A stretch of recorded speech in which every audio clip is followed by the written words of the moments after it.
Attention please.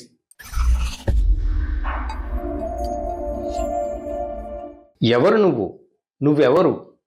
ఇలా ముఖం మీద గుద్ది మరీ అడగాలనిపిస్తోంది. మీరే చెప్పండి. సోషల్ మీడియాలో సభ్యతను తొంగలో తొక్కేసి కనీస మర్యాదను గాలికి వదిలేసి కామెంట్లు పెడుతున్న వాళ్ళను అలా అడగడంలో, నిలదీయడంలో తప్పే ఉంది? కాలక్షేపం వీడియోలు, స్థాయి తక్కువ లేకి షార్టులు, పనికి మాలిన రోత రీల్స్ చూసి ఒళ్ళు మండి కామెంట్లు చేశారంటే అర్థం ఉంది. అలా చేస్తున్నారనుకునే వీలు లేకుండా ఎవరిని పడితే వాళ్లను అమర్యాదకరంగా సంబోధిస్తున్నారంటే ఎవరు నువ్వు? నువ్వెవరు?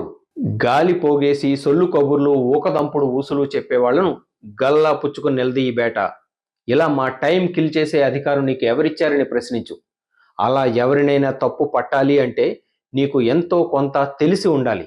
ఆ స్థాయిలో నువ్వు ఉన్నావో లేదో చెక్ చేసుకో. నీ ప్రశ్నకు ఒక మెచ్యూరిటీ ఉండాలి. నువ్వు నిలదీశావంటే అందులో సభ్యత ఉండాలి. నువ్వు పాయింట్ రైజ్ చేస్తే అందులో దమ్ము ఉండాలి. అంతేగాని చౌకబారు కామెంట్లు చేయొద్దు, బురద చల్లొద్దు. రా అనడానికి నువ్వెవరు? అన్నవా, తమ్ముడివా, బావమరిదివా?